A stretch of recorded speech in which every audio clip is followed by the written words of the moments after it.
3 apps within then, but there's one, the blue one. That's the one you choose. Registration is simple. Name, phone number, email address, done. You're told to proceed. And that's where it gets interesting. You then are presented with pictures of drivers who are in an area near you.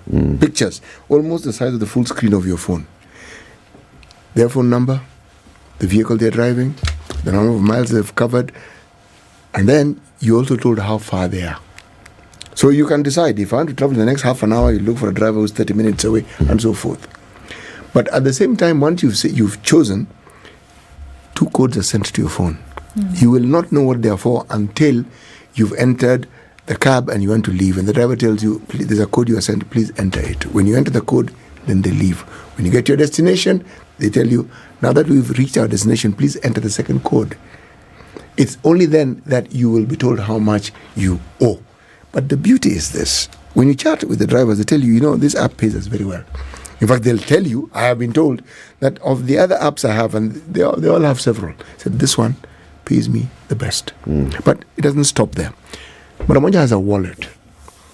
This is a wallet in which you can deposit money for your use when you use Maramoja cabs. It doesn't stop there. Any amount you put into that wallet, you automatically get 50% more. Put 100, you get 150. You put 1,000, okay, now get the drift. Yeah, now get 10,000, then see what happens. All right? Imagine. Yes. But on top of that, there's a promo code. SpiceFM.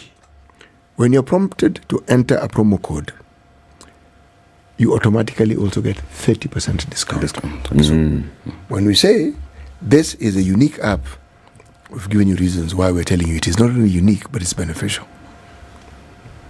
Well, Naji. Good points, eh? Good points, definitely. Very good. We'll check them out. Download Maramoja Taxi app today to welcome you to the conversation. Also, CT will give you the day's proverb. It's a courtesy of EcoBank. It's a Pan-African bank. You come from also a Pan-African Health Institute. So we're talking Pan-African. The Africa Cup of Nations is going on now.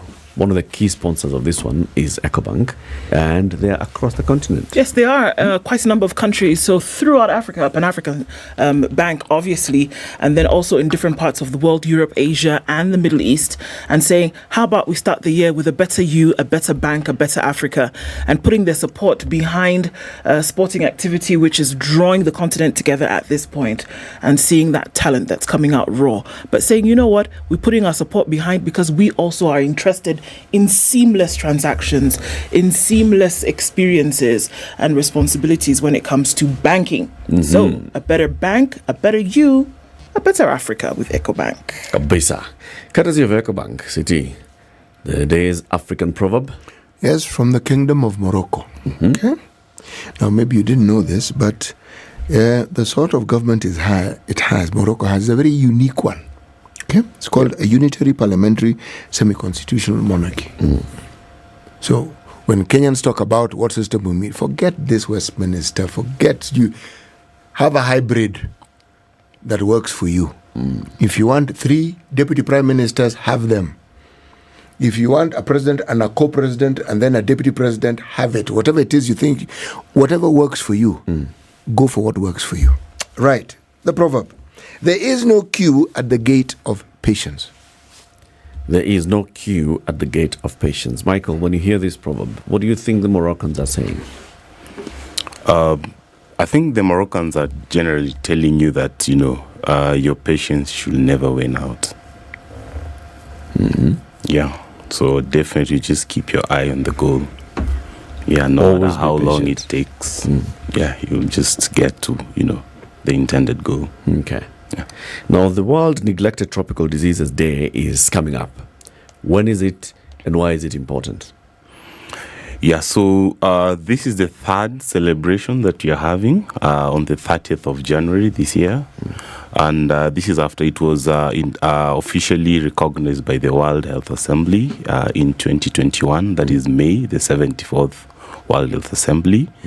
So, of course, all countries, including Kenya, our first celebration was 30th of January of 2022, where we did our celebrations here in Nairobi at the KICC. Last year, we commemorated the World NTD Day, same day, 30th of January in Kisumu. And 30th of January on Tuesday, we'll be meeting in Mombasa for the World NTD Day 2024. The reason why this day is important, one, is to galvanize communities that are at risk or affected with these diseases. And of course, to try and educate masses, these diseases are preventable, and, how can you prevent yourself? And if you're afflicted or you're affected already, what treatment options do you have, And I mean, that's all. And of course, targeting the policymakers, not only just at the, in country, but of course, global scene, so that we can figure out how we can galvanize everybody, the whole of society, to prioritize and, help tackle these diseases. What are tropical diseases and why are they called tropical? So tropical diseases are diseases that are found within the tropical regions of the world. But my specific focus is on neglected tropical diseases. So tropical diseases are quite many, including malaria that we are aware of here. But my focus will be today is on neglected tropical diseases. So for those who studied geography, back in high school, we know of the Tropic of Cancer and Capricorn. So any country or other regions of the world that fall in between the Tropic of Cancer and Capricorn, those regions are considered tropical regions of the world. So these diseases are largely found within those regions. But of course, in light of the recent climatic changes, of course, some of the cases are beginning to be reported outside the tropical regions. So it's something that, the world needs to be aware and, potentially it's the next pandemic. That if we do nothing now, then definitely the whole world is at risk. Which are these neglected ones? And who's neglected them and why? So WHO, that is the World Health Organization, formally recognized 20 diseases, and late last year, the 21st disease was added. It's called Noma. From, in Kenya, we know a slang name, Noma. So actually still the same, that's how it's written. Ni Noma. Ni Noma kabisa, so the people that are neglecting them, of course, I would just say the whole of society, because one, we have the community members that are suffering. At times, we don't say that, they have all the necessary knowledge and equipment to address, or prevent themselves from these diseases. So it comes back to the policy makers, the resource allocators, the global players, because we understand governments all over the world can never work alone. And so there's the role of the private sector, the donor community. So these diseases receive minimal attention, And so, the more we continue neglecting them, from the word neglect, then it means millions and billions of people. In fact, according to statistics from the World Health Organization, approximately 1.5 billion people in the world are at risk of one or more neglected tropical diseases. If we come to Kenya, I think currently our population is approaching 60 million. Even those of us that are seated in this interview, we are at risk of at least one neglected tropical disease. Do you mind? Sorry. No, please do. So just do you mind just going specifically as to why they are called neglected? Because if you get sick today with one of these diseases, you go to hospital to be treated, right? But why are they called neglected? So as I was trying to explain, of course, the neglect is, across the whole spectrum in the community. Of course, in the medical field, even in the training curriculum, most of these diseases are just mentioned passively, Even the treatment, the diagnosis, the management in itself, is a gap, not only in Kenya, but of course all over the world, So that is why they're neglected. And so when they're receiving minimal attention, it means even the resource allocation, in tackling these diseases, is something that is wanting. And of course, these conditions, we have some that are, are highly fatal. for instance, snake bites, if I'm bitten by a venomous snake, that becomes a health emergency. But if you go to most of our facilities in the country, we don't even stock the anti-snake venoms, So, we continue losing people. We have a disease that's called leishmaniasis. It's 95% fatal of all the cases that have 95% fatal. Wow. So if you fail to treat, then definitely it means there are people you're losing. And anyway, most of these diseases, they're chronic in nature. They take long to manifest, So the impact is what is being felt in the communities. They might probably not kill you today or in a year or two, but the lifelong, they lead to disability. We have elephantiasis, is one of these neglected tropical diseases.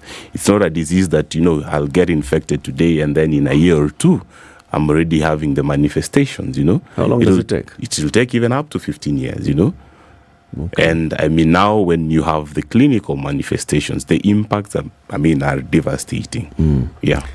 What I find interesting is that for a disease to be referred to as neglected, which means we know it exists. So who neglects it, and how does a disease get to become neglected? It's like a qualification. You were once a disease that we paid attention to, because if we didn't pay attention to you, then you wouldn't be neglected. That is how you've always been. But if we're saying neglect, it means there was a time we paid attention to it. There's a time we consider it to be a priority. Why did it lose that priority? And if I may just tag on to that, especially with some of these diseases that have such devastating effects. We've talked about, leishmaniasis here with a 95% possibility of fatality. Why would you neglect? Why would anybody who neglects? Sorry. Yeah, the way the society is structured, and it's something that I think I don't know, we might want to blame our predecessors, but I think we all equally carry the blame. So most of these diseases, unfortunately, affect the poor in the society, So they are the highest at risk, And our policymakers the poorest in the society?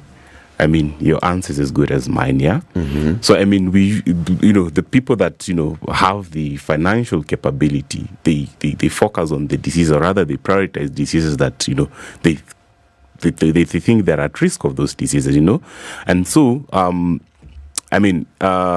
it's something that, the society needs just to see how we can figure out. And there is a good question that, we probably think that at some point, they were being given attention, and then later on they were neglected. The answer is yes and no. One is because the good news is that we have people globally that, are giving attention to these diseases. Currently, we are working within the 2030 WHO NTD roadmap, And the theme of that roadmap is end the neglect, So it's trying to rally the whole world to end the neglect. And that doesn't mean organizations like ours, South Africa, and of course other stakeholders, including, from the Ministry of Health and the county government. It doesn't mean that, nothing has been happening. So a lot has been happening already, but then we need to elevate it so that, everybody else knows that I am actually at risk of these diseases. But then, you see, there's an entire value chain here. We are talking about from academia, research into the pharma industry, coming up with treatment and medicine, into policy, into allocation of budgets, into the community itself and how the community treats it. So when we say neglected, it seems that everybody else has basically just said it's not really neglected, just not giving as much attention as you're giving malaria. Is that what we're saying? Correctly. Because it means that if you had Kala-Azar today and you went to hospital, there's a doctor who will know that this is Kala-Azar. You'll be treated. Will they be able to tell that this is Kala-Azar that you have? My answer is yes and no. Okay. And the reason, of course, as I had earlier alluded, is, I mean, the neglect even starts from the training institutions. Okay. Yeah. So I think there is a need to, try and revise the training curriculum. Yeah. Because, I mean, various diseases present differently. And at times, we have this thing we call differential diagnosis. I mean, for instance, I have a fever. Fever is a symptom of malaria. But then I could be suffering from another neglected tropical disease called dengue fever. So there's a challenge when it comes to differential diagnosis. And, if these things are not captured in the training curriculum, not just in the medical fraternity, we have the laboratory personnel, etc., and the rest of the healthcare, cadres and pharmacists. So if these things are not addressed back then, the other thing is when you're talking about the pharmaceutical industries, for instance, a lot of effort has been made from various pharma companies globally because as a country, we usually receive donated medicines through WHO, yeah?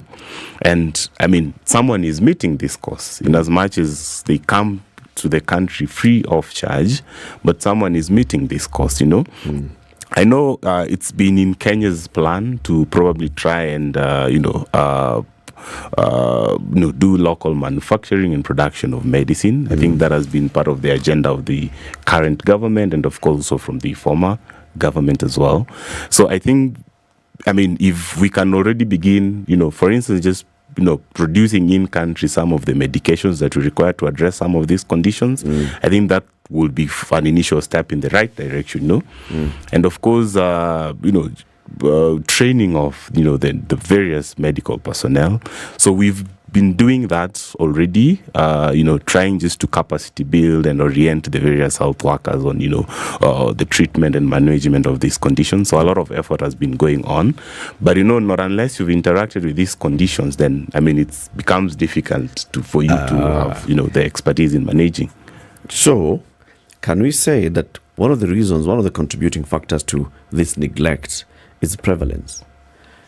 If you don't have many cases of a particular disease occurring in country, in a region, in a specific area, then there'll be no much attention given to it. Prevalence is a poor marker if we want to focus on diseases in terms of the prevalence. So it means we want more people to be sick so that we can give attention to those diseases. I think what we need to focus on is how to prevent more people from, being infected, Yes. For instance, if you look at malaria, there's a lot that has happened, in country when it comes to malaria, including the mass net distribution. So what are we focusing on? Preventing more people from being sick. Because we have seen many people falling sick and we have seen many people dying, and it becomes a concern. It becomes a concern at community level. It becomes a concern at health system level, right? So Correct. Then attention is given. Now, if you don't have many people, for example, in a village with elephantiasis, then the community does not raise concern. So that one has elephantiasis, it's an issue, but it doesn't become a concern. So then that concern is not escalated upwards. Yeah, I think as I had earlier indicated, most of the policy makers are not the poorest in the community, yeah? And if we look at the most afflicted with these diseases are actually the poor, and it continues to contribute to the vicious cycle of poverty, So I wouldn't say that prevalence is a good marker for it, but let us look at the impact these diseases cause. Okay. Yeah? If you're talking about, for instance, I just talked about Leishmaniasis calaza, fatality rate is 95%. What is the fatality rate of malaria, Why are we giving more attention to malaria and, and continue neglecting some of these diseases? If we look at, for instance, elephantiasis, the disease is still spread by the same mosquito that spreads malaria, And I mean, we want to appreciate the efforts that have gone towards, mass net distribution, because if you look at elephantiasis, for instance, that is endemic within the coastal region of the country, it has largely contributed to the reduction of incidences, over the years, because there has been a robust program on mass net distribution. But apart from that, we've also been doing, preventive treatment that we give to the community members. Remember, I indicated that we are at risk of one or more, all of us in the country, yeah? And this medication in itself, we've provided over the years. And of course, I want to acknowledge, external, parties like the End Fund that has been actively supporting some of our interventions in country. And I mean, when it comes to the coastal region, for instance, we had 23 sub-counties, that were known to, to have a high risk of lymphatic filariasis. But as we speak, now we have reduced that to around 5, There is a surveying ongoing in Mombasa, in 5 sub-counties in Mombasa as we speak. And by Friday, we'll be knowing, okay, have we kicked out lymphatic filariasis in the country, So a lot has been done. And if we want to look at more cases to come up so that we can say we actually need to give attention to this, I'll tell you we'll wait longer, because we've already done quite a lot in terms of preventing more people from getting these diseases. However, we have a few people that are already afflicted, Yep. They have some of these clinical manifestations. So when it comes to lymphatic filariasis, that is elephantiasis, it manifests twice. I know commonly people know the presentation, when you have your lower limbs, the extremities, having the swellings, the legs, etc. But I mean, we have men that have swellings in the scrotal region. So we've been doing a lot of surgeries just to try and, rehabilitate them. And I think the gap that we have is how to integrate them back into the community, So that is the role of the media, because at times, how do we educate communities? Maybe one thing is to understand, let's look at Kenya, because neglected tropical diseases are in different parts of the world, isn't it? But looking at Kenya, then to understand what some of those actually are and how they are transmitted, what are we looking at here? Yeah, so in Kenya, out of the 21 diseases, at least 17 have been reported into the country. I will not list all of them. I'll just focus on the ones that have been receiving immediate attention. But of course, what we're trying to champion is to end the neglect of the rest that, are currently not being prioritized, So we're talking about intestinal worms. I mean, Minyo. I would ask you, when was the last time you dewormed? It's a neglected tropical diseases. I don't know, when was the last time? Minyo is a neglected disease. Yes. Well, to deworm implies that I have worms. I don't have worms. When was the last time you tested? I don't know. How do you know? I actually haven't. But we're going on to the hour. Yeah, but it segues into something that I want to ask, and thank you for asking that question. So, one of them is those intestinal worms. Yeah. Another And one. I can tell you for a fact, after this interview, go and test your stool samples. You will find that you have worms. So remember, when you're talking about the neglect? No, all of us. All of us. No, not specifically you. Yes, you. Actually dewormed in November. In last November? Year. Yeah, Yes. I think for her, she tried in yourself. Mimi hiyo mwaka imepita. Yeah. I'm okay. Wewe unasema mwaka. Me, I've never dewormed in my life. So what else apart from intestinal worms are we looking at? Yeah, so we have elephantiasis that I was just talking about. Yeah. We have Kalaza, the leishmaniasis that I just talked about. We have the snake bites. Dengue. We have chikungunya. Chikungunya. Yes. What is that? Okay, we can come back to that. Yeah, and we have trachoma. Yeah, I think we are all aware of trachoma, the blinding trachoma. Yes. How many are those? Those are 1, 2, 3, 4, 5, 6, 7. Yeah, so we have others called mycetoma, we have scabies, we have jiggers. Scabies new pele. Yes. We have jiggers. It's a neglected tropical disease. Jiggers is a disease. Yes. We have bilharzia, that's called schistosomiasis. Yeah, and I mean, we have a lot of investments that we are also helping the country as AMREF. We have a program in 4 western counties That is Vihiga, Bungoma, Trans Nzoia, and the other one. Big. Vihiga, Trans Nzoia. Which one? Busia? No, Busia. Kakamega, yeah. No, in the that's Westlands, you have to It's go just through the also list. viruses caused by the bite of the tsetse fly. No. What's that one? So the one that's caused, thank you for reminding me, that's sleeping sickness. Yeah. Yeah. Trypanosomiasis. Yeah. Right. I think, human African type of trypanosomiasis. Okay. Yes. Time for that break. Let's take a break now. We are talking to Michael Ofire. He's a program manager at Amref Health Africa. On the 30th of January, that's Tuesday next week, the world will be marking World Neglected Tropical Diseases Day, and we are discussing that in the context of Kenya. Kenya's master plan for eliminating NTDs, that's neglected tropical diseases. You know Kiwi, senior? Yes. But now Kiwi is not neglected, and neither does it neglect its big customer, who is the student. And so Kiwi has been running a promotion and saying, we want to support students. You today, Michael, go buy Kiwi. And then what will happen, What will happen is that when you look at the lid, you'll see a starburst, and it's got this number on it, *459 *5#. When you pop the lid, under it is a code, and you're going to insert that when you call this number. Then you get airtime or data instantly. You also then get into another place whereby you can enter into a draw. This draw is seeing 4 people every week winning 35,000 shillings. It's a big deal when it comes to school fees. You know, in January when you get that bill, and folks who have been called to go to school have not gotten to school yet. So imagine what you could do if you picked up a tin of Kiwi. His continents are doing their thing this morning. And you then have a chance to win this. It goes directly to school. So you bought your polish, which is necessary for school, and we've paid school fees. It's a great thing. King of Tiwi. Buying for a trick. We'll be back shortly. This is the Situation Room, the only way to start your day. Step up and shine.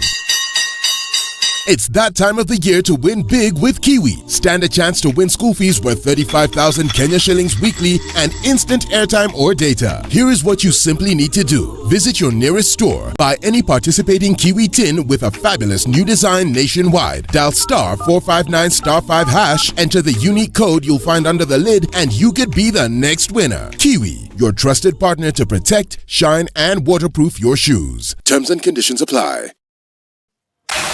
The weather. The sun is up in Nairobi at 18 and at 17 in Nakuru. It's 15 and sunny in Nyeri and sunny at 14 in Eldoret. Mombasa at 27 is sunny this morning with sunny conditions at 28 in Malindi. And Kisumu at 23, sunny for the most part.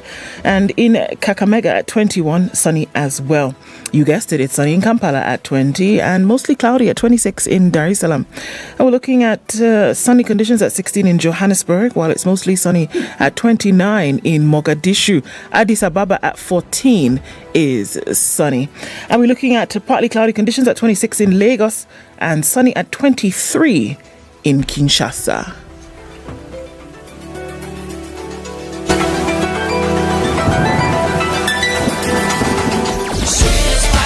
Everything nice. All right. Okay. Spice up your life. So where are we? Still in traffic hour this morning. Still heavy coming off the Thika Superhighway past Outer Ring at the junction. So I think we're getting eased off there. But you can use your service lanes. Folks have realized that. But after survey, you really can't. And it'll be, drip drop as you get towards the city. Kiambu Road stuck. All the way from just after the DCI headquarters, and it's very, very busy on Limuru Road today as you pass that Karura Forest Gate A. Lower Kabete is also packing up, as well as Wayaki Way this morning. So it's normal what's going on, nothing out of the ordinary, but you get out of it in not too long from now. Keeping a tab on things, let us know. SpiceFM KE on X.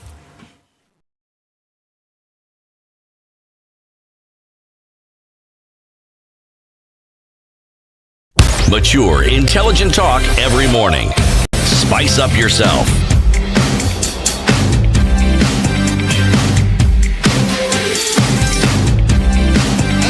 Mornings done right. 94.4 Spice FM, Nairobi. Diseases. What are they? There are very many, 21 of them classified by the World Health Organization. In Kenya, there are many. 17 of those 21 in Kenya have been recorded in this country, including Kalaza. What was the other name you called Kalaza? Leishmaniasis. There you go. Hey. Elephantiasis?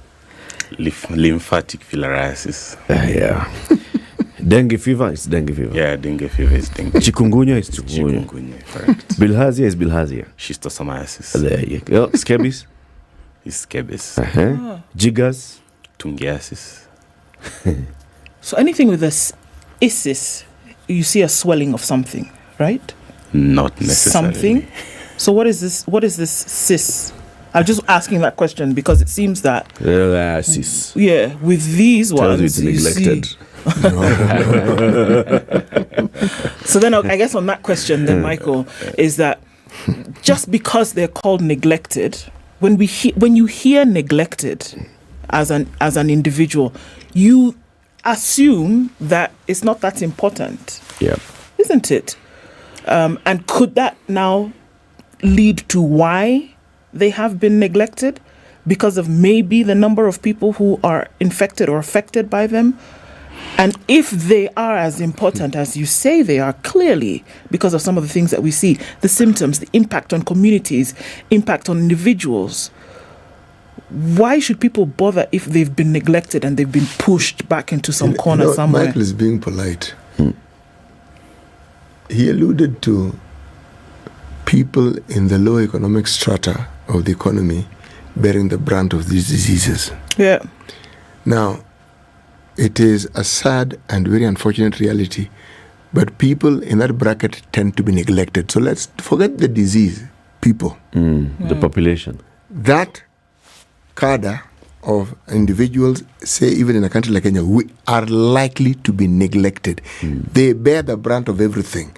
And it follows that if there are diseases that you find, they will also bear the brunt of those diseases. So are the diseases neglected more so because the people who are affected by them as societies and communities in terms of social issues generally are more neglected? Did you not ask the question, who are policymakers? Are they poor? Are they people who are likely to have a challenge when it comes to healthcare seeking or be able to afford it? So? Yeah, I think the word neglect needs to evoke emotions. You know? If I tell you you're neglected, it actually needs to evoke emotions and realize, by the way, there's something that I need to do. You know? So I think it's a careful word that was selected so that, I mean, we can see whether it can evoke emotions and, you know, the policy makers, you know, the people that, you know, are driving the global health agenda can realize, oh, by the way, there are these conditions that, in as much as we want to call them, imagine calling each disease by its name. There are already 21 diseases, you know, among the other commonly known diseases, you know. So they needed to find a house. Where would they fit in? Under the term neglect. So that now it can evoke emotions. Coronavirus scared the living daylight out of literally everybody on this planet. Yeah. It did not discriminate who it attacked or killed. Correct. It caught the attention of the world.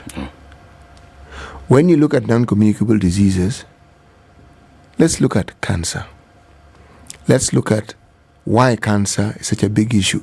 Every time someone who is a known public figure and holds a position of importance, if they have that disease, everybody gets to know about the disease because it will be spoken of. Yeah. Unfortunately, everything that you're mentioning, most of these diseases, one doesn't hear of them among people who have the means and people who are in positions of authority. My question, of these diseases, which ones are not preventable? My best answer is none. Precisely. I've heard you speak, and I was waiting for you to talk about the preventative work that you're doing. You mentioned in a sentence. If they are preventable, it means that even a poor, struggling, bedeviled government like this one of ours can at least do something about it. Because you start with, if people know about it, and then the preventative aspects are brought in, you'll know what you're dealing with. how much effort is actually made to ensure that these diseases, you talk about nets, it's mosquitoes.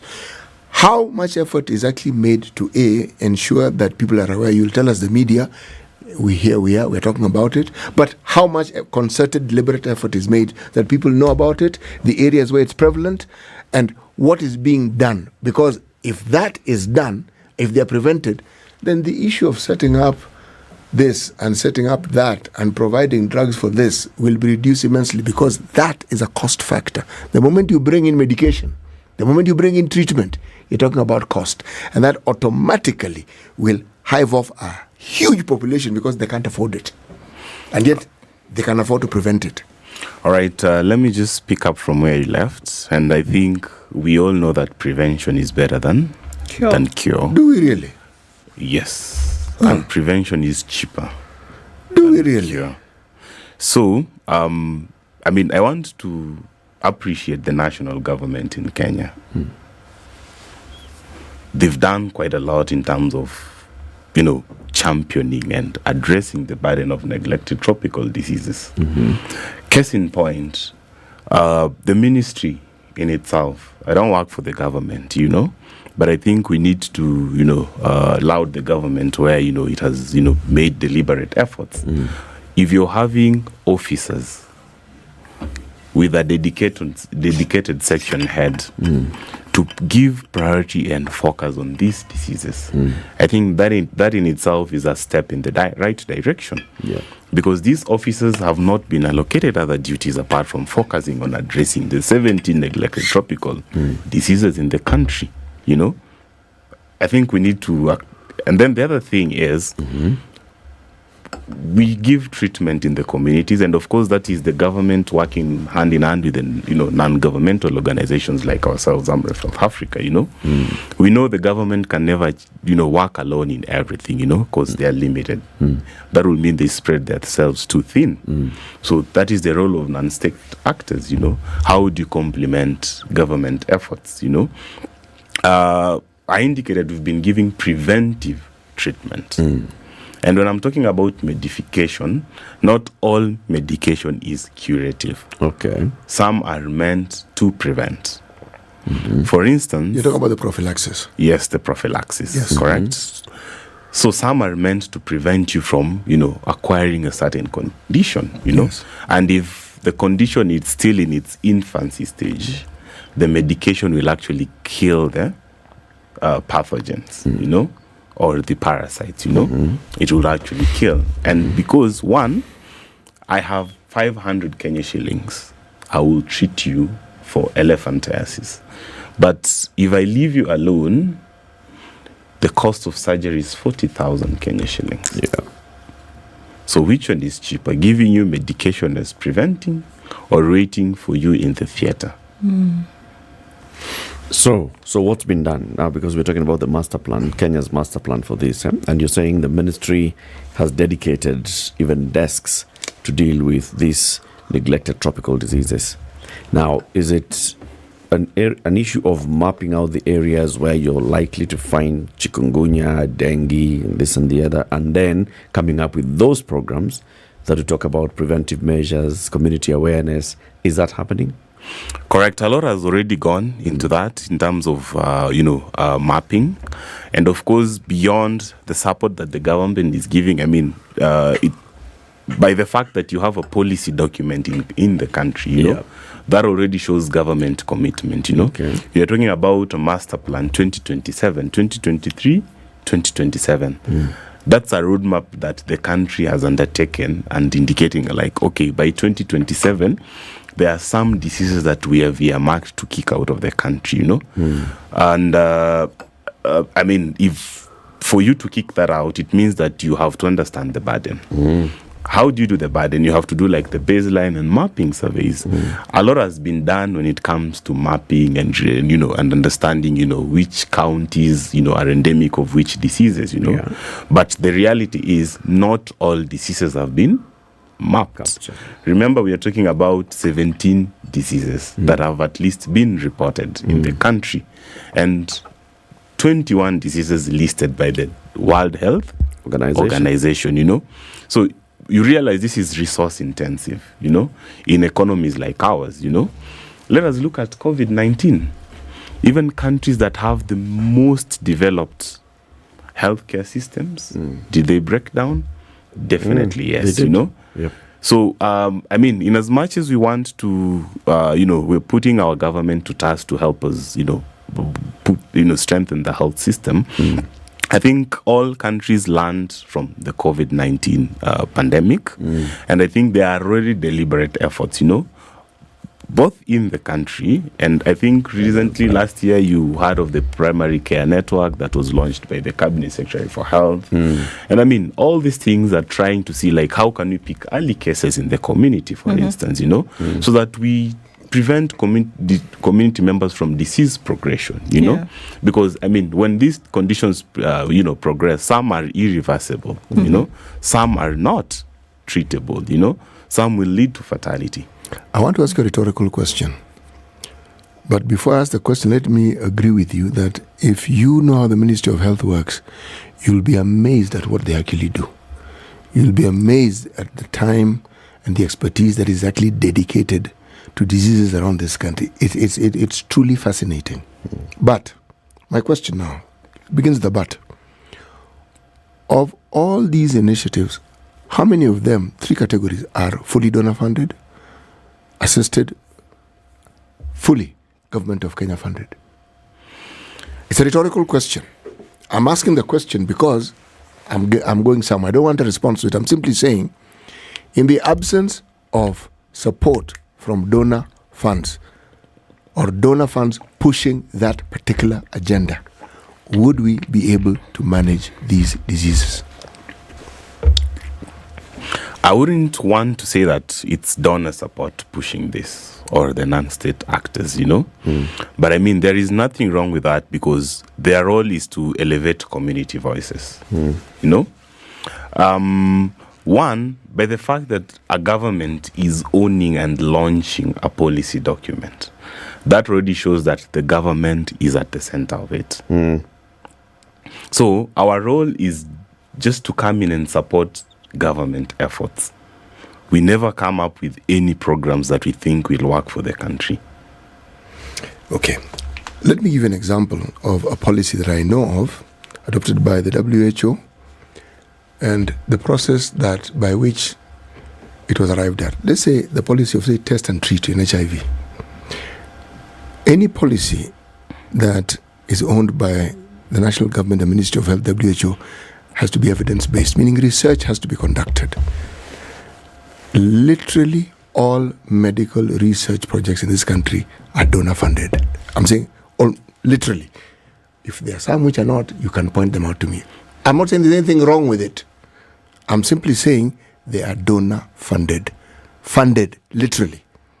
Now, if our dependency is on that funding, talk about PEPFAR. 20 years, $8 billion spent over that period of time. We've moved the needle. But have we moved the needle of self-reliance where we ourselves are getting, because it's our people who do this work. It's our expertise. We have the expertise. Have we moved the needle? And I'm still stuck on this preventative aspects of it because this is something that can be done. Yeah, allow me to give a broad response to that. Of course, we work on a day-to-day basis with the National Ministry of Health, which is the government of Kenya. And at times we tend to be very biased on how we look at things from the, outward look. Yeah. We look at the cost of delivering interventions, But at times we never look at what it entails, for instance, to pay a government officer a salary. Assuming we didn't have dedicated officers that are paying by, we all pay taxes, so they're paying by taxpayers' money. Assuming we didn't have them, then it would be the role of non-state actors to try and push this agenda. But by the fact that we have officers dedicated, not just within the national government, even when you go down to the various county governments, there is significant contributions that they are asking. But I think the question you're trying to pose is about sustainability, you know? And I mean, we understand that, you know, sustainability, there is no one, mechanism to, you know, achieve sustainability. Earlier on you were talking about Kiwi, for instance, you know. These are private entities, you know. They do corporate social responsibility, you know. So we would ask, like, private companies, for instance, that are doing business in Kenya and, you know, getting profits in the country, you know. We have initiatives. We come talk to us, you know. At times, maybe they don't want to go directly to the government, you know, but we are non-state actors. Come, let us collaborate. And I think this is a rallying call to Kiwi, you know, as we are trying to, you know, because I'm, you know, I use Kiwi to polish my shoes, you know. So I'm a customer of Kiwi, you know. But what if I buy these products, but I know part of the profit they're getting, it's coming to complement, you know, some of the activities or, you know, the efforts that, you know, we are making. We all understand the setting we are in the country. Think, you know, the government has been talking about, you know, the debt burden that we have in the country. I think we might be overambitious, expecting the government is in a position to meet all the costs, you know. Even when you go to the developed nations, I mean, we receive donation largely from, I mean, we have companies in the country that actually give donations to, you know, some of the programs that we do. So I'm not going to give, you know, mention specific companies. But again, even in the developed nations, you know, when you go to those countries, you still have non-state actors, you know. Many. Still. Yeah, and they're still complementing what their governments are doing. Okay. Yeah, so I think we wouldn't want to, you know, push all the blame to the Kenyan government, because we realize there is the much they can do, but again, it's our role as non-state actors and, you know, as citizens, just to see how we are able to complement those efforts. You know, Michael, you defined the neglected tropical disease, and you said the society appears to have neglected. Government appears to have neglected these diseases by how much attention they are giving these diseases. And then at the same time, we're talking about Kenya's master plan. So you say there's a policy, there is a master plan that looks at 2023, 2027. Yeah, correct. There is that means that there are programs that have been designed for these. There are interventions that have been designed. There is collaboration. Actors such as yourselves, Amref Health Africa, and others have been brought on board. Budgets have been drawn. Programs are happening on the ground, supported by government. That doesn't sound neglected to me. I think a lot has happened, you know. If you're talking about the 2023-2027, NTD master plan for the country, it means that you're transitioning from something. So the first master plan for the country was 2016-2020, you know.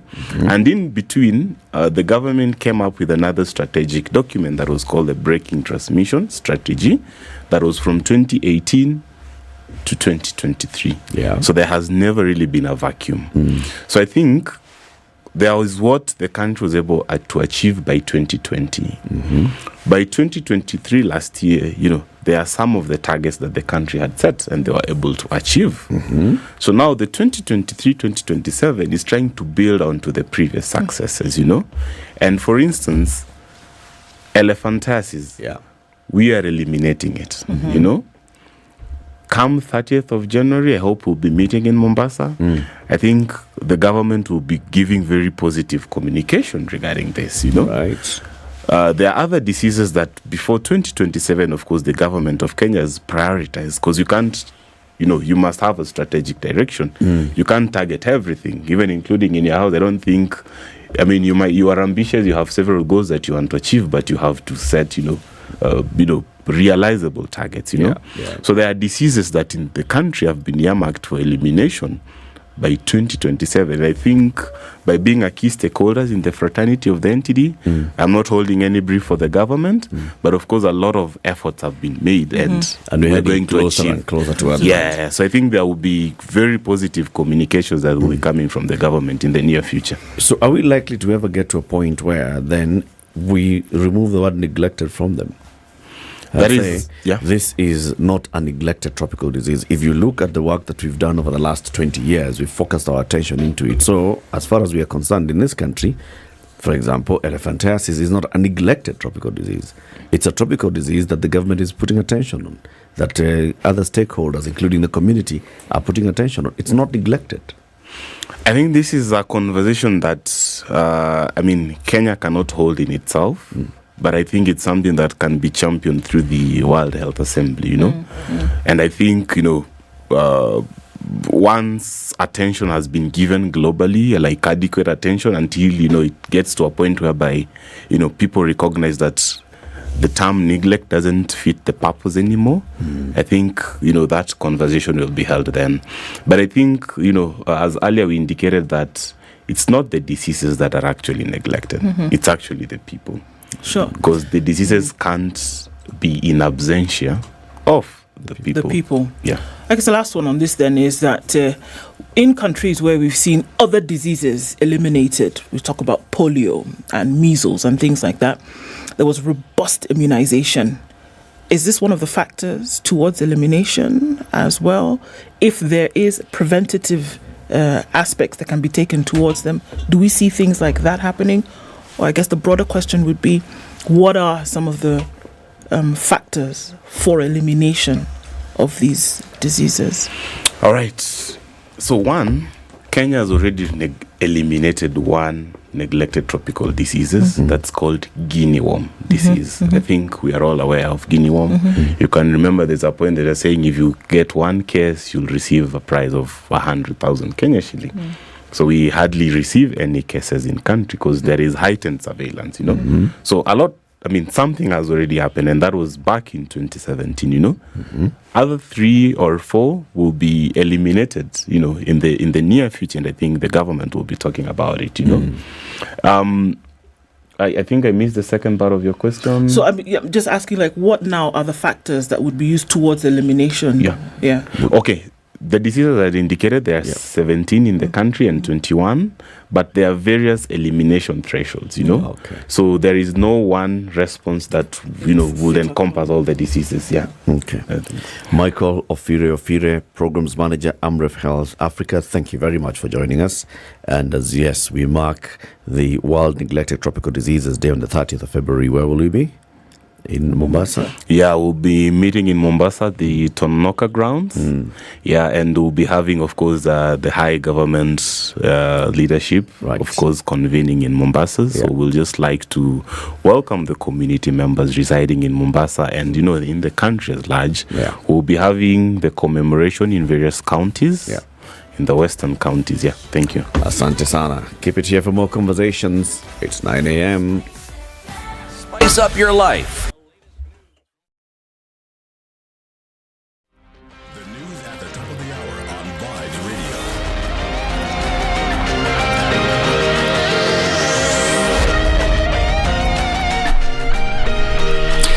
Good morning, this is Newswire. I'm Dennis Aseto. Opposition leader Raila Odinga is today expected to continue with the ongoing recruitment exercise of ODM members in the coastal region. In the meantime, Raila has continued with his onslaught against the executive, legislature and judiciary over the meeting they held in State House. On Monday, speaking in Kilifi, Raila said that the alleged surgical reforms in the judiciary are aimed at intimidating judicial officers. He further castigated the legislature for passing laws without considering public participation. And the clergy is asking the political class to focus on service delivery instead of playing politics. Led by Nyeri Diocese Archbishop Anthony Muheria, they called on leaders to stop with early campaigns and deliver to Kenyans who gave them the mandate to serve. They say this can only be achieved if the leaders put aside the differences and worked together. Not me, not individuals, not our gains, not our fame, not our status, but the people we serve. The moment we turn around that to make service the main concern and not just thinking about election whenever it will come, it's about can we serve? This is a time for delivering service. Let us all get to sit, to work, to deliver service. Let us, less rhetoric, less competition, less exchanges. The problem we have as readers is that we are not sticking to our lane. You find somebody deviating from the lane and going to other person's lane. And that is why there is that kind of conflict. Like, for example, myself, I'm supposed to help my governor to achieve the goals which I already set. I'm not supposed to be thinking about being the governor at the moment. No, I cannot. So, if while we do that, things can be good in this country. The tug of war at the Memorial War Hospital has taken a different twist, even as Nakuru Senator Tabitha Karanja has called on the removal of Governor Susan Kehika from office. Karanja has blamed Kehika for the woes affecting the health sector, calling on her to address them immediately. The county government, led by Her Excellency Susan Kehika, sacked over 500 health workers, including doctors, nurses and general workers, and replaced them with non-qualified staff. We also experienced a lot of negligence to the patients, and up to date, the situation has not improved. And instead of the governor implementing any serious plans she may have for the War Memorial facility, if there is any genuineness and seriousness for work, she goes on to close War Memorial Hospital, the only hospital which meets international standards, equivalent to the Nairobi Hospital and the Aga Khan. And physical public participation over the proposed social health insurance fund are set to begin by the end of the week. While the Ministry of Health kicked off online public participation Monday, members of the public will be starting Friday to get a chance to interact with the proposed social health insurance regulations that are aimed at operationalizing the Social Health Insurance Act of 2023. The Act brings to life 3 funds that will cater to the healthcare needs of the public registered as members of the Social Health Insurance Fund. To some positive news, and 14 teachers have arrived at Kakamega's St. Gabriel Isongo Secondary School following a deliberation meeting with Kakamega's leadership. Former St. Bridget's Secondary School Principal Bernard Aharunda, who will take over the new principal, says he is up to the task, promising parents better performance. My name is Mr. Aharunda Bernard Simon, a long-serving teacher of mathematics and physics. Began teaching in St. Patrick's Ikonyoro, Kakamega, went to St. Peter's Mumias, became the best teacher of mathematics the year 2010. Went to St. Ignatius Mkumbois, promoted to deputy principal. Today the TSS sent me here. Right now I'm in charge of St. Gabriel Isongo. We are ready to serve the child.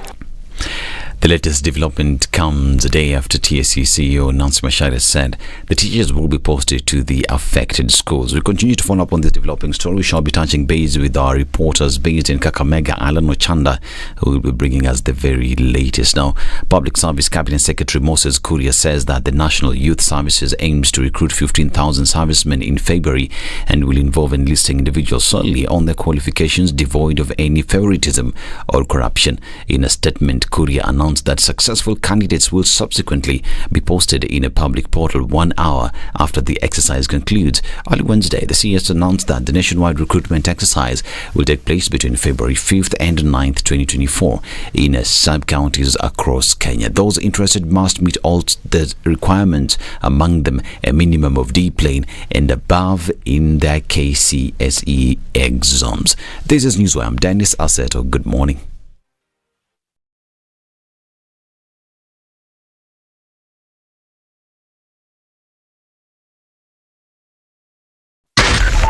.4 Spice FM, Nairobi. All right, so what are we looking at right about now? Traffic is starting to dwindle in some parts. Not looking too bad coming off the Thika Superhighway. Just at that survey area, we're going to have to sit through it, but it should be gone in no time. Also, Jogo Road, just around Makadara train stations where we're seeing the most of it now. Kangunda Road, we didn't look at this earlier, and it looks like there's some traffic as you approach Outer Ring, but I think we should be fine going through. Let's look at what happens as we come to the end of traffic hour, and we'll talk on Spice FM KE on X.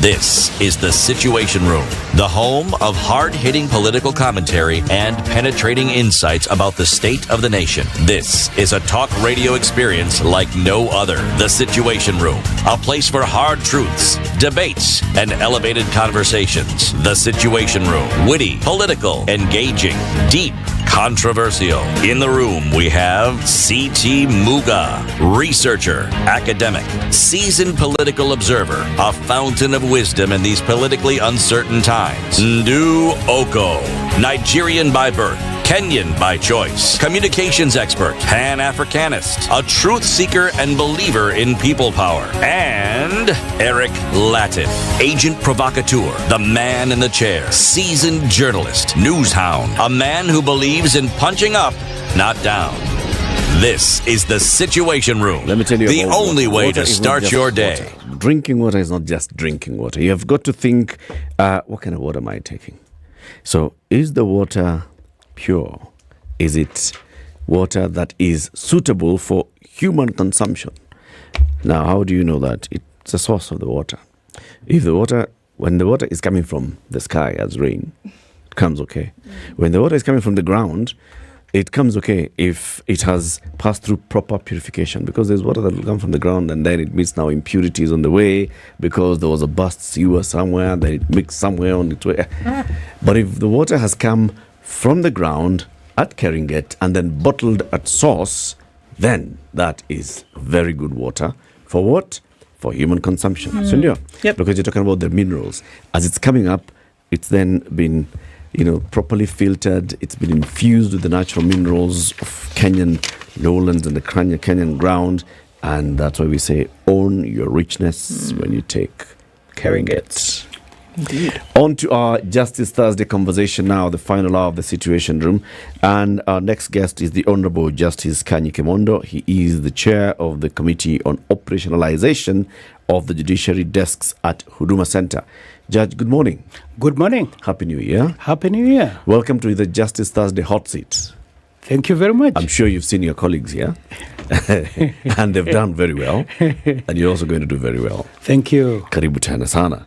You've heard about our conversation on Keringet. Of course, Yes. you know Keringet. Yes. Now it's about when it's bottled at source and you test it and you find it has all these minerals, then you say, this is good water.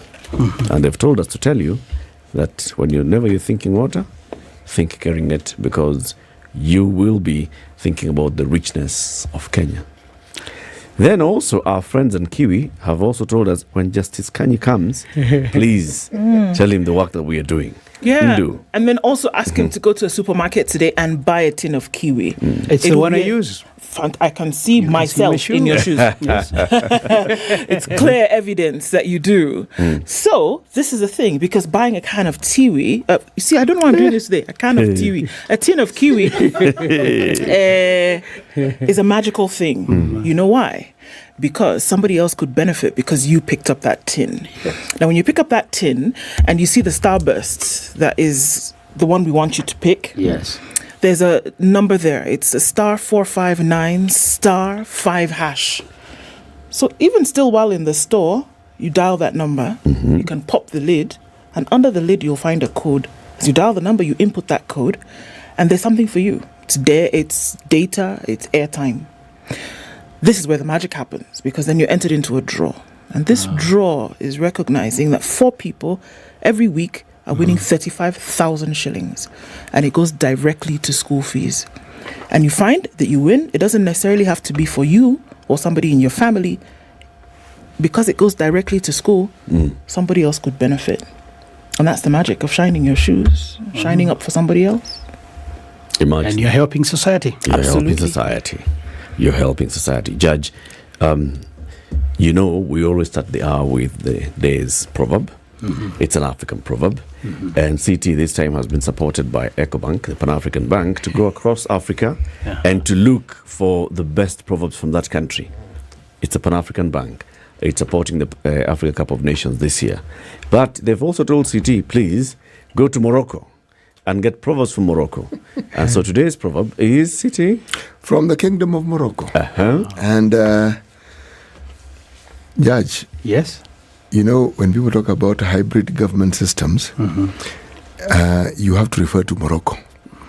It's a monarchy. And what their form of government is called, it's a unitary, parliamentary, semi-constitutional monarchy. Now, you can't get more hybrid than that. That's truly hybrid. That's truly hybrid. Now, the proverb.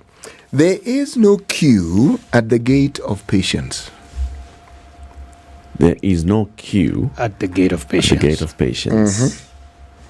What's your interpretation of it? If you are patient, you'll finally get there.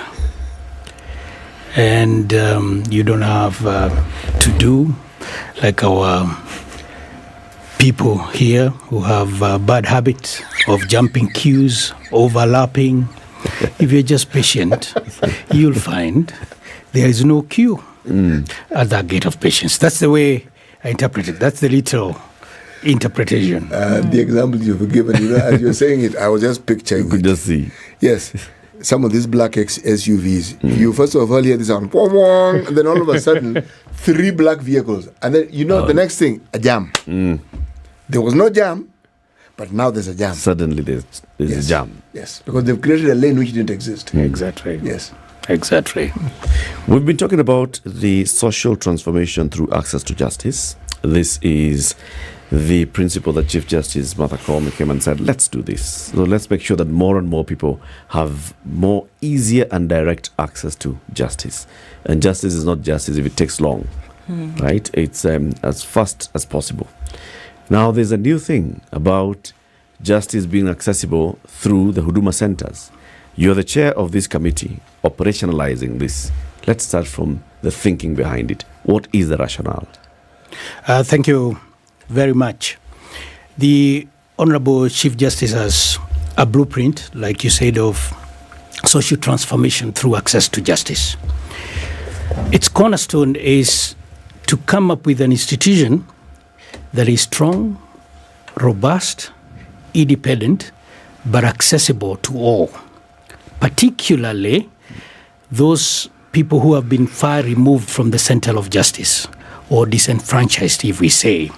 And this includes the marginalized people, persons living with disability, women, indigent litigants, or self-represented litigants. The other important aspect of that vision is to have what we call people-centered justice, so that you have citizen-facing services. So what the Chief Justice has done over time is to try and leverage on technology and try to have multiple channels of access to justice. That's the general background. So that if you first of all look internally at the judiciary, we have moved away from the physical courtroom and the physical court registry, so that we now have virtual courts, for instance. And we now have e-filing, where you can file a case even from the comfort of a lawyer's office. So what this does, and this is important, the ideal is to reduce what we would call the physical distance to the courtroom. And you're now reducing it even further by use of technology. That explains why then we have partnered with Huduma Kenya. And Huduma Kenya Service Delivery Program is a Vision 2030 flagship program. And it operates on 4 platforms. Huduma Kenya centers, we have 52 Huduma Kenya centers spread out across the 47 counties.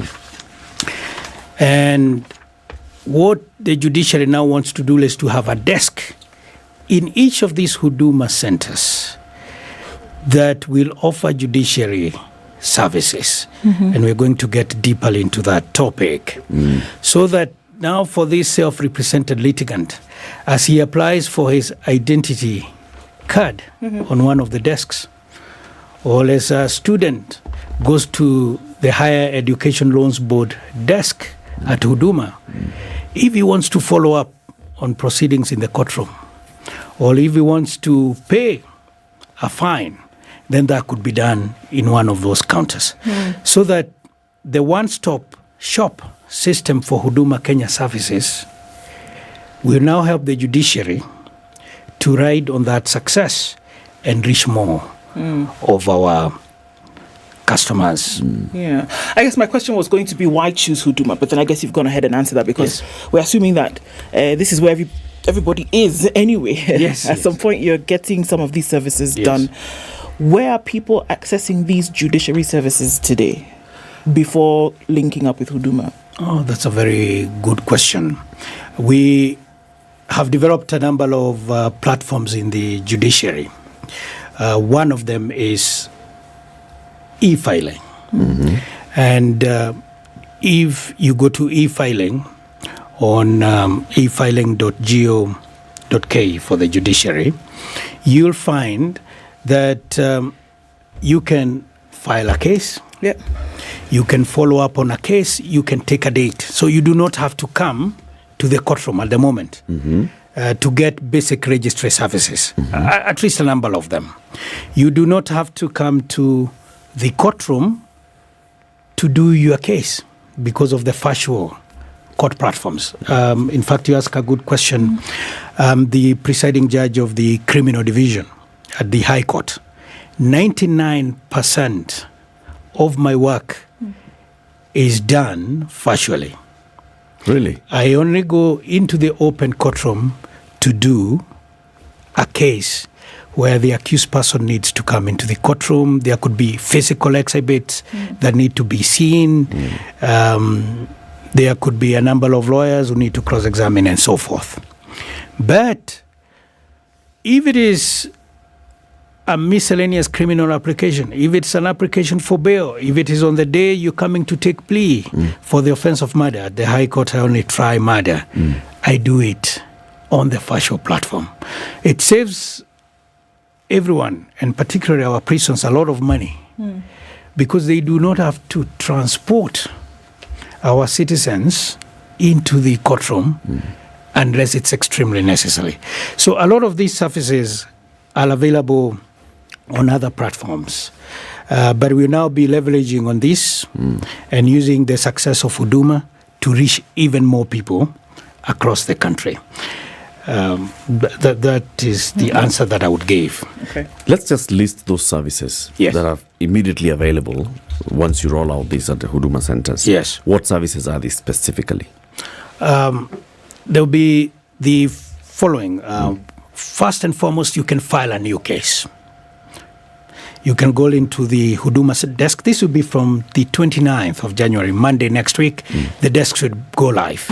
I should point out that this has been going on since the year 2022, but it could not be rolled out because we needed to have a formal framework, which has now been done in a collaboration agreement with Huduma Kenya Services on the 1st of November. So from Monday, the 29th of January, the year of our Lord 2024, you can file a new case at a Huduma Kenya counter. If you go to GPO, these will be on counter number 40 and 41.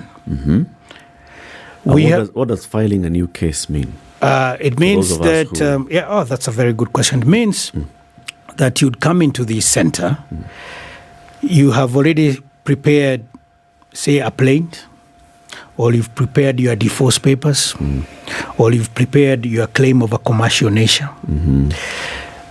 And you come into the Huduma Center, you'll be able to upload all of those documents into the court. But I started by saying that we have self-represented litigants who may not have access to a smartphone or a computer. They can also come into the Huduma Center and they'll go into the cyber cafe inside Huduma Center.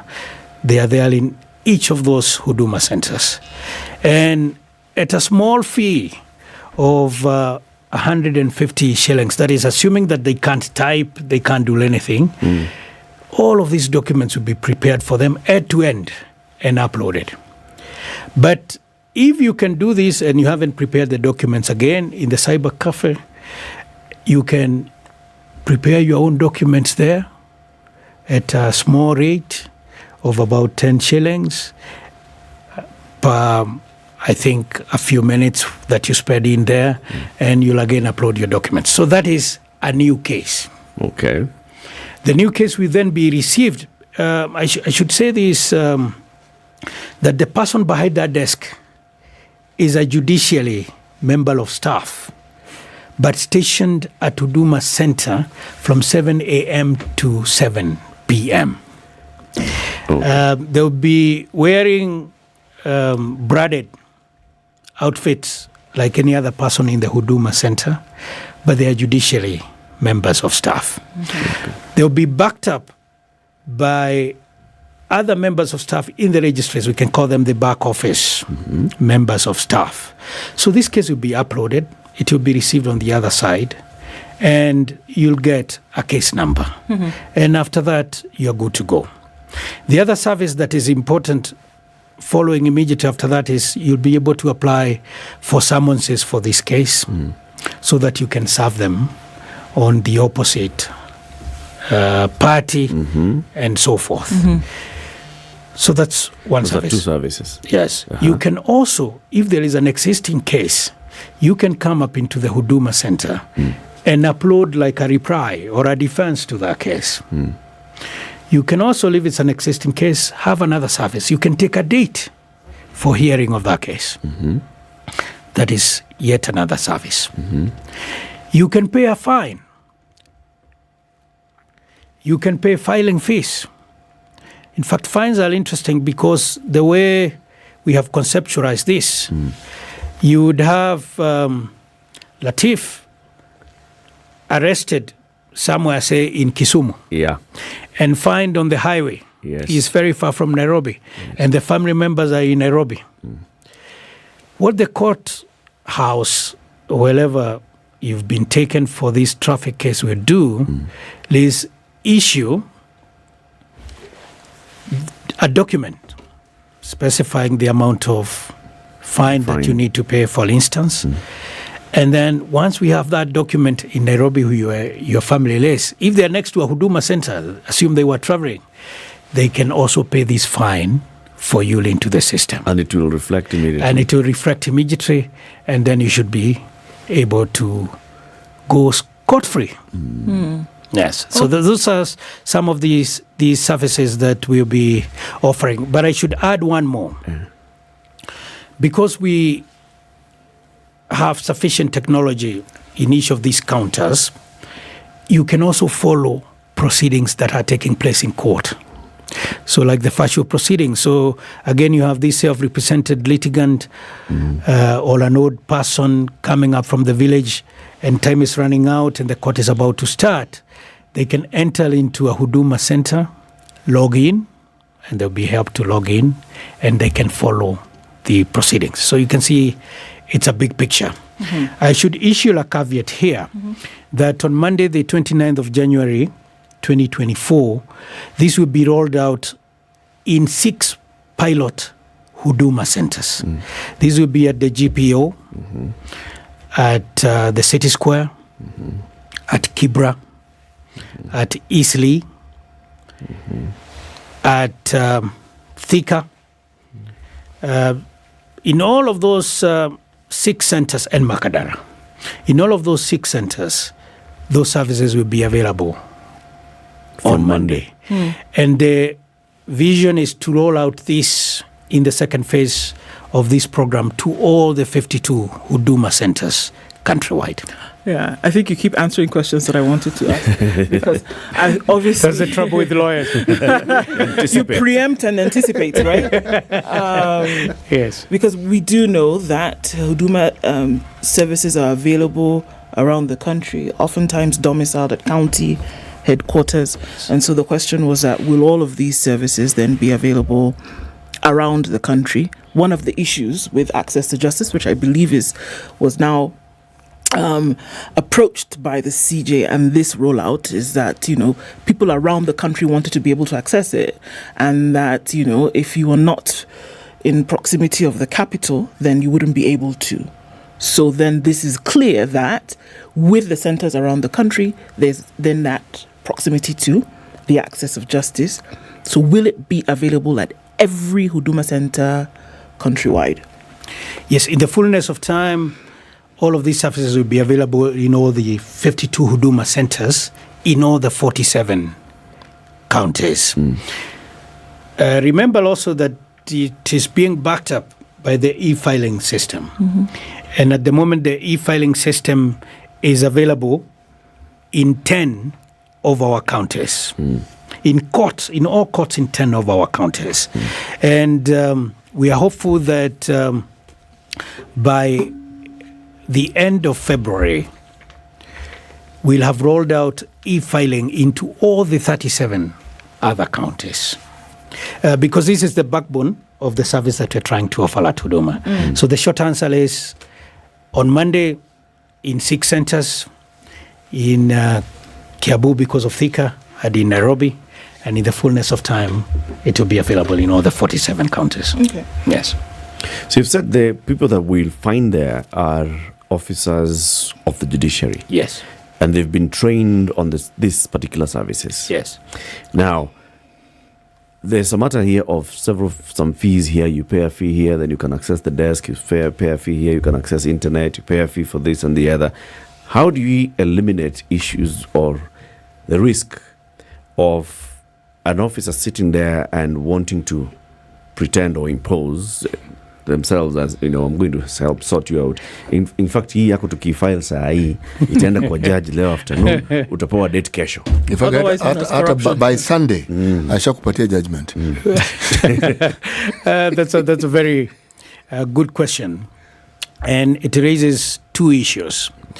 One is the way we handle payments at the judiciary. The entire judiciary has gone cashless. So you pay for all services in the judiciary through cashless platforms. That's the first one. The second one goes to the question of integrity. Our staff who are posted at all of these desks have been trained, very well trained. They not only have to comply with our own internal guidelines relating to integrity and how you interact with the public, and particularly the issue that you raise of corruption. But they'll also have to fit in very well and seamlessly with the culture at Huduma Kenya Secretariat. And I would say that culture can be summarized in about 5 ways. Of course, we want you to be courteous to the members of the public. Secondly, we want you to be innovative. You can be innovative without being corrupt. So you can help this person by being innovative, but you're not being corrupt. So you're giving them proper advice that can help them to expedite their matter. But we also want you to have passion for your work. We want you to be a person where your integrity is beyond reproach. Generally, that is the training that our people have received. But more importantly, when someone comes into the Huduma Center, they are able to see the services on our counter that are offered. So if someone tries to say that there is a service here that I can offer you so that your judgment can be delivered tomorrow, they are lying. And if that happens and we get the report, the Huduma Center manager will kick out that member of staff very quickly out of there. Let's take a break. Kenya's biggest conversation, the Justice Thursday conversation this morning, is on operationalization of judiciary desks at the Huduma centers countrywide. This is being rolled out in phases. Phase 1 from Monday next week, the 29th of January. The Honorable Justice Kanyi Kemondo is the chair of the committee in charge of this. He's also the presiding judge of the Criminal Division of the High Court. Keep it here. We'll be talking more about this after this break. Have you downloaded Maramoja Taxi app? You should have by now, because you will get a 30% discount if you use the promo code SPICE30. And you'll also get a 50% bonus if you load any amount of money onto the Maramoja wallet. It's as simple as that. It's available in very many towns and cities countrywide.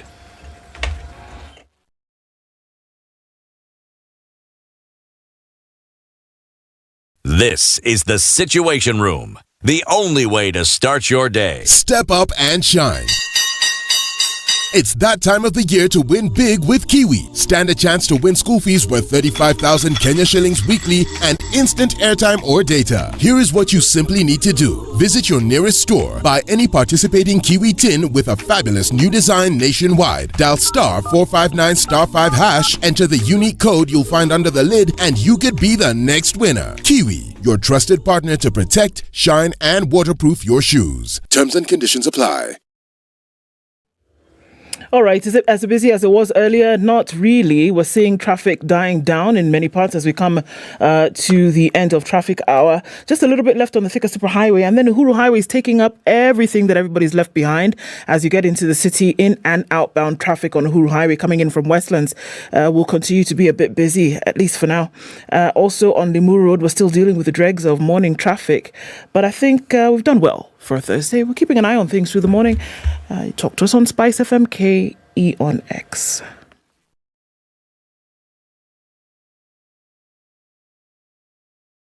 Mature, intelligent talk every morning. Spice up yourself.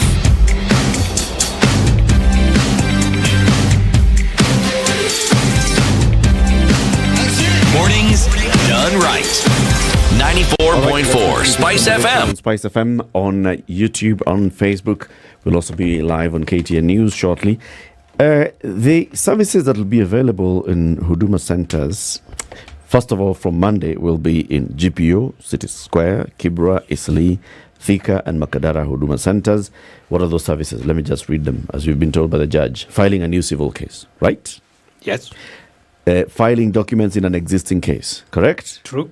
Requesting for and issuance of summons to enter appearance, notice to appear in divorce cases, extracted court orders, decrees, certified or uncertified proceedings, copies of rulings and judgments. Request and issuance of mentioned dates. Request and issuance of mentioned dates, general case inquiries. E-filing support, opening an e-filing account, account recovery and resetting, e-filing passwords, how to navigate the system, how to self-help using the Judiciary Public Information Kiosk, and then there's payment of fines and deposits, issuance of payment invoices, payment of cash bail, payment of all other deposits in compliance with court orders, and there's a virtual court support that's providing virtual court links, and you can get them there. Now, Judge, yes, the president of the Law Society of Kenya has tweeted, and he has said, such initiatives should not be introduced without adequate prior consultation. Chances that the initiative can be abused by masqueraders and increase avenues for unethical practices abound. The initiative should be put on ice to enable stakeholders' consultation. Have you engaged the stakeholders sufficiently? All right. Thank you very much. There has been some consultation along the way.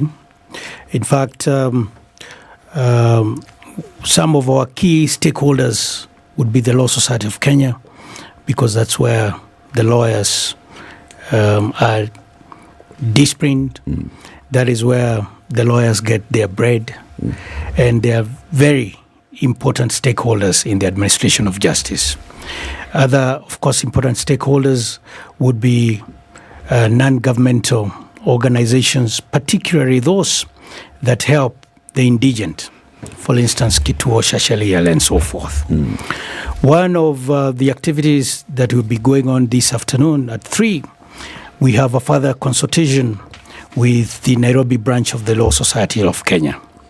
But let me allay the fears that have been expressed by the president of the Law Society. First, for the services that are being offered at the Huduma counters are the services that have traditionally been offered by the judiciary, either in the courthouses or in the platforms that I spoke about, so that there is nothing new. It is only that this service is being expanded so that it covers as many people in our country as we can. I think it's important to make that clarification. Secondly, at the Huduma centers, we are not offering legal services. I think that is also important, so that there will be no service there that is in competition with the advocate. thirdly, and I think this is material, there'll be, as this system is rolled out, further and deeper consultation with stakeholders and persons who assist the judiciary in rolling out not just this service but in many other services. It is not just with lawyers, it's also consultation with the public, because the public needs to know that these services are available. And it is also critical to keep in mind that the judiciary is required under the Constitution to offer services to the public expeditiously in a timely manner. So what we are trying to do is merely to reduce the distance between the citizen and the registry. I think this is important, and I think perhaps digressing a retro, but sometimes we take it for granted. Some years back, when we had the provinces, you required to travel physically to access a government service, say at the provincial headquarters. Yeah. The most ridiculous aspect was someone coming, say, from Machakos, because that was in the eastern province, would pass through the city center, but travel all the way to Ebu, where the headquarters were. Yeah. Or even in Kibu, you'd have to travel to Nyeri. But that's long gone. Now we have e-citizen services on your computer, on your smartphone. You can access so many services. So that's what we're trying to do. So I think it is important. There will be need for deeper consultation with key stakeholders. I admit that the feelings expressed by the president are genuine, and we shall address them. Okay. Of course, when you have a rollout like this, where you have a 6 center pilot from next Monday, or 5? 6 center pilot? Yes. And then going to roll out to the remaining 52, so the remaining 40, 47, 46 thereafter. It must put a dent in the judiciary budget. Yes. Isn't it? Because these are not volunteers. Even if they were, surely they would have a glass of water or something. So it's an expensive rollout, is it not? And does it then divert judiciary funds, or was this in the plan all along? This was in the plan all along. Like I said, it started some time back, running back to the year 2022. Let me start with the staff. The staff who will be operating on the Huduma counters are judiciary staff. We're not employing new people. Okay. Because we have courts across all the 47 counties. And wherever we have a Huduma center, there is a nearby courthouse. So that there shall be no additional budgetary cost on the judiciary for purposes of staff. The other staff who are providing back office support are our staff operating in the courthouses in the registries. They will be assisted, however, in the following way. They are getting into an institution, Huduma Center, that has other services being offered by the government. Yeah. We are not paying Huduma any money to use that counter, because Huduma, in its very creation, is supposed to offer government services all across. So the judiciary, in fact, has been missing, and we are bringing it in there. However, to be more specific, in terms of this cooperation, there will be costs. We have put in computers, for instance, at those centers. There will be some software going with it. There will even be a desk or even a seat. And that has been factored in a budget. The budget for bringing into fruition that entire collaboration agreement was agreed upon. It was about 232 million for all the 5 phases. We are just at phase 1. Phase 1 is not expensive at all, because we are just linking the services to the courtroom. But there is that kind of cost. So there's a that I've budgetary implication here. There's a budgetary implication. But it's all being borne by the judiciary. Yes. But you're not paying for services being offered. You're not paying for rent. You're not paying for water, for electricity. No. You're only setting up your desk, plug, play, move. In fact, Huduma Center will even offer our employee there a cup of tea at no cost. At Moses Kuria's cost. At the ministry's cost. At the State Department of Public Services cost. They'll even offer them the uniform, the branded uniform for Huduma Center at no cost to the judiciary. So in this framework that we've done, we've clearly set out what the duties of the judiciary will be and what the duties of Huduma Kenya Secretariat will be. Okay. And the cost items that would be for the judiciary, like providing the hardware, the seats and so forth. Yeah. But then, Judge, yes, would you say that the judiciary was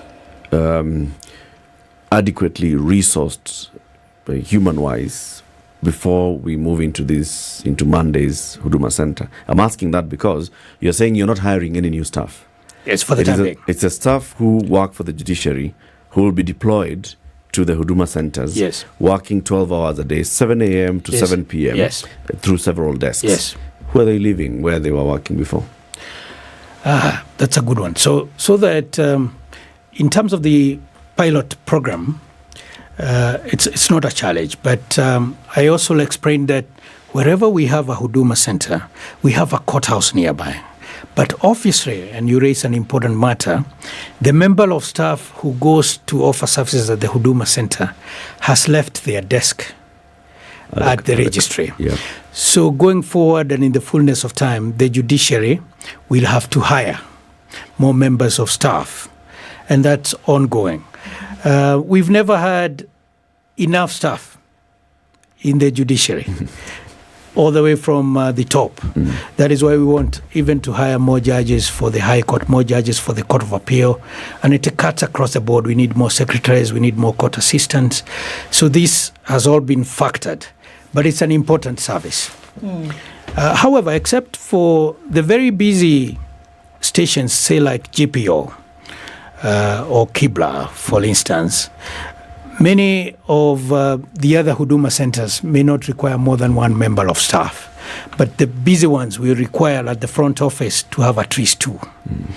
And then keep in mind also that the back office support does not affect our activities in the courthouse. Okay. You know, I'm listening to you, Judge, Yes. and I'm marveling at the efforts and the innovation that is actually going into ensuring that access to justice is exactly that. Yes. Justice that people can easily access. Yes. But then comes the question, what are the efforts that you've made to ensure that the entire country actually knows and understands that these services are actually available to them? Because yes, those listening to this show will hear of it. Probably you'll be on another station, maybe you'll be on TV, but what is the overall plan so that everyone in the country knows and understands? Because, you see, we understood the usefulness of bureaus. People going, you don't have a computer, but you go to a place where you can access it. Then smartphones came along. But this service is of enormous importance. Because some of the things that bedevil people thinking of where to go, which court to go to, it's suddenly been shortened. Exactly. It's suddenly been made very easy. Exactly. How will they all know? We have planned an important communication program, yes, so that the members of the public know that this service will be available. And we said the best place to start is in the situation room at Spice. The other thing that is going to happen is this program will be rolled out in a major national event presided over by the Honorable the Chief Justice and leaders of the other two arms of government in early March. So there will be a lot of publicity allowed this event then. So that, partly, we do not want to steal the thunder from the event that will be a national launch. Okay. We want to start out small with the 6 centers, do a show like the one we are doing now, but we have a directorate of public affairs and communication, the equivalent of our PR wing in the judiciary, which is a directorate. It's already issuing out a lot of information in print, through social media, and through our website about this particular service, so that members of the public get to know. So you're going to see a lot of publicity around this between now and early March. But I agree that we need to publicize this down to the village so that people know that this important service is now just next door. You know, rural electrification made very many things possible. True. Because you couldn't have a cyber cafe if you didn't have electricity. Exactly. But many of these things are now possible. And then, of course, with the advent of the county government, a lot more has been possible. But often what we find lacking, especially where matters of the law are concerned, is information. Information that will serve you and will make it possible for you to actually access that justice that you seek. Yes. Very important fact, we usually advise courthouses across the country, and many have taken it, to have what they call a barazal in the morning, where everyone who has come to court, say, if it's a courthouse in Othaya where I was born, or the litigants, other than the prayer session, are advised about the services available in the courthouse. They are also advised that those services are free and that no payment should be made unless it's receipted, and so forth. And they get then to develop a level of expectation of the service. So I agree now with where the country is, and with the number of smartphones in the hands of the public, this service is now possible. And we shall ensure that it succeeds. But of course, there will be challenges, and they will be dealt with sometimes as they arise. In fact, when we roll out this program on Monday, we want as many Kenyans to come to those counters. That will help us to see the kind of pressure that they put on the system, and to see where we need to rectify and improve. Please go ahead. Will there be any matters that will not be able to be handled by the folks at the desks at the Huduma centers? I'm thinking about kind of like triage. You go there, you get your blood pressure, you do the first things, then you go. And then if somebody needs to do heart surgery, it's not going to happen there.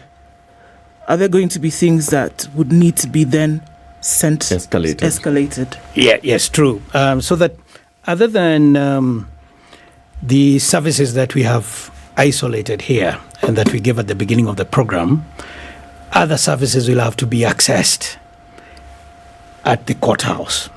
For instance, if this person needs to be heard and it's not a facial hearing, they will need to go to court. Right? So that there will only be limited services that can conveniently be handled online or on an electronic platform at the Huduma Center. So that the surgery, the open heart surgery, would have to be done in the courthouse. You have to go to the specialist. Yes, but think about it. If you look at the things that we've said here, if you're following up on your judgment, you can sit there and you're able to hear the determination. And you can then, after that, if the judgment is printed and available, you can apply for a copy of that ruling or judgment from the Huduma Center. So that, again, this will also help to reduce the traffic into the courthouses. So you only go there for that open heart surgery. For the very main one. Yes. Judge, since the rollout of the e-filing and the digitization of some of these court services, what's the response been like from advocates? Oh, the response from advocates has been very good and overwhelming. You recall, like I said at the beginning, I do 99% of my work virtually. The Court of Appeal, I should mention this, does nearly 100% of its cases online.